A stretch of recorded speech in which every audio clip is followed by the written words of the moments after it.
মাদকের ক্রেতা আছে, কিন্তু বিগত 17 বছর এই মানুষের যে পরিবর্তন, এই নেশার যে অভয়ারণ্য এই আমাদের অঞ্চলে ঢুকিয়ে দিয়েছে। আমি একটা উদাহরণ দিয়ে বলতে চাই, দৌলতপুরের উপজেলায় আইন শৃঙ্খলা সমন্বয় কমিটির একটা মিটিংয়ে তৎকালীন উপজেলা চেয়ারম্যান ছিলেন আমাদের সরকারের সন্তান রাজা ভাই, ওখানে এমপি মহোদয় উপস্থিত ছিলেন।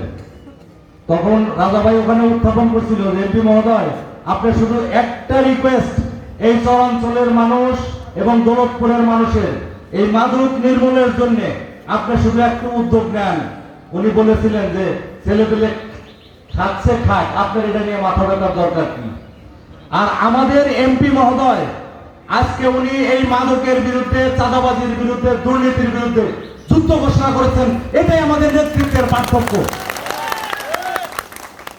এমপি মহোদয় যে আন্দোলনের ডাক দিয়েছে, আমরা দলের এবং এই এলাকার জনগণ দলমত নির্বিশেষে কাঁধে কাঁধ মিলিয়ে এই মাদক মুক্ত, চাঁদাবাজ মুক্ত এবং দুর্নীতি মুক্ত এই সমাজ বিনির্মাণে মানিকগঞ্জ 1 আসন থেকে আজকে এই বাছামারা থেকেই শুরু হোক আমাদের এই অভিযান।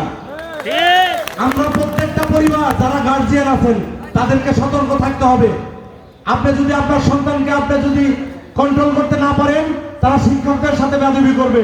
প্রত্যেকটা শিক্ষা প্রতিষ্ঠানের শিক্ষকদের কাছে আমার অনুরোধ থাকবে, আপনারা গার্জিয়ানদেরকে সাথে নিয়ে প্রত্যেকটা ছেলেকে ভালোভাবে আগে বুঝাতে হবে মাদকের কুফল সম্পর্কে। একটা মাদক একটা পরিবারকে, একটা সমাজকে, একটা এলাকাকে, একটা দেশকে বিনষ্ট করে দেয়, এটা আমাদেরকে বোঝাতে হবে। এটা একটা সামাজিক আন্দোলন গড়ে তুলতে হবে মাদকের বিরুদ্ধে। তা না হলে আমাদের এলাকার মানুষের ভাগ্যের পরিবর্তন হবে না। আমরা যদি সমাজের পরিবর্তন না করতে পারি তাহলে আমাদের এলাকার পরিবর্তন হবে না।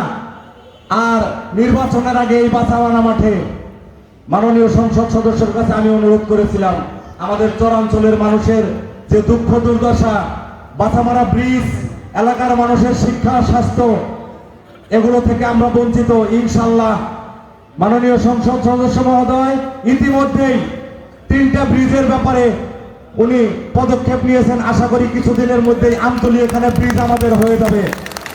আর যে রাস্তাটা ছিল এই রাস্তাটা ইনশাআল্লাহ আজকে উনি উদ্বোধন করে দিয়েছেন, এটা হয়ে গেছে ইনশাআল্লাহ।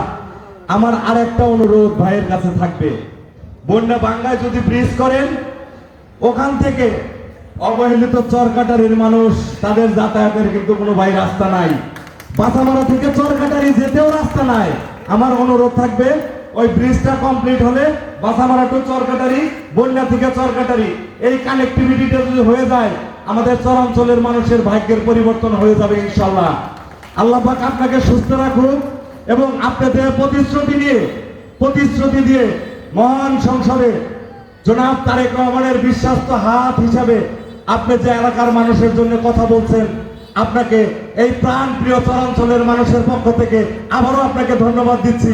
আগামীতে আল্লাহ পাক যেন এই মানুষের পাশে আপনাকে দাঁড়ানোর তৌফিক দান করে, আপনাকে নেক হায়াত দান করে, এই আশা ব্যক্ত করে আমি আমার